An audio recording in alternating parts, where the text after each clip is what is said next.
going on, guys? Welcome back to the channel. We've got the RadioLink RC6GS V2 in front of us here. I just got this one in. The first thing I'm going to do to it is update the firmware. So you're not necessarily going to get the most up-to-date firmware when you purchase these, and it's a good idea to update that firmware so you get the most out of your radio.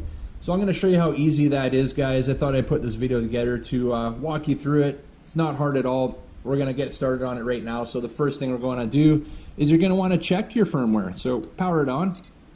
We're going to go into the menu by hitting the exit and enter button at the same time. And language is highlighted. That's what we want to be in. Hit enter. And our current firmware on this one is version 6.1.0.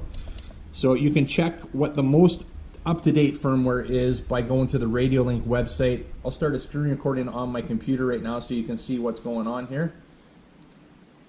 And we're going to head over to the RadioLink website now. So under the website here, you're going to go to support. And then from support, we're going to go down to upgrade firmwares. And that's going to show us what the most up-to-date firmware is for this particular radio. Now this same process is going to be the same for their whole lineup of transmitters, but we're on the RC6GS V2, so that's where we're going to go into. And once it loads up here, we're going to see that the most up-to-date firmware now is version 6.3.2. So that is an updated firmware from what we have that on the radio right now. So I'm going to download that. So we're going to download that by just clicking that link right there, and that should download it to my computer here, I would believe. Make sure that's going to work. And I'm just going to check my downloads. I'm not sure if it did. Yeah, it did right there. It is, yeah, it's downloaded. That was pretty quick, actually. There we go. RC6GS V2 latest firmware. Alright, so that is downloaded. One thing, guys, that is nice here, I was scrolling through here, you can see we got the factory default firmware. You do have some earlier versions of the firmware available to you on here. And also instructions here. So if you're getting a little bit confused and you need to go back and look at it, the instructions are actually right there on the same page as where the update is. Okay, so now that we've got that, guys, we can get out of here and we're going to plug in, well, we'll leave it there for now. We're going to plug in a data transfer cable to there. So we need a micro USB to a standard USB. So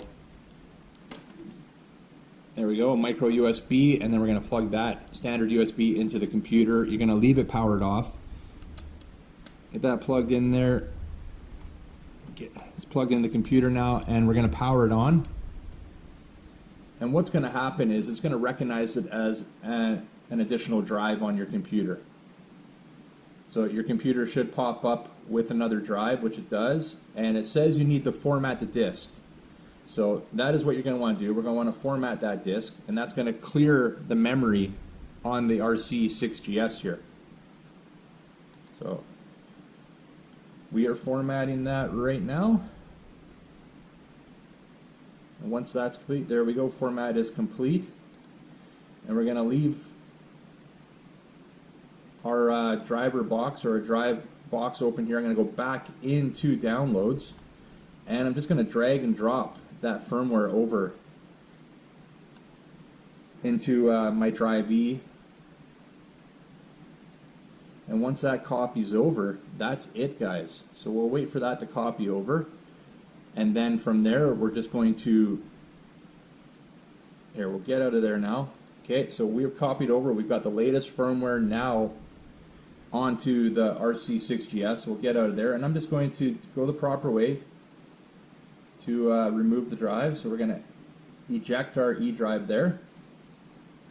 Once it says we're good to do that, then we'll make sure that that firmware was upgraded properly. We can power this off now and unplug it, and then we'll power it back on, and let's check to see if that firmware was updated. So again, the exit and enter button, the two outside buttons, press at the same time, language, and there we go, version 6.3.2. So we have successfully updated our RadioLink RC6GS. I know the exact same process works for the RC4GS in both the version 1 and the version 2s of both models, I believe. So that's easy as that, guys. Enjoy, have some fun with your RadioLink transmitter here.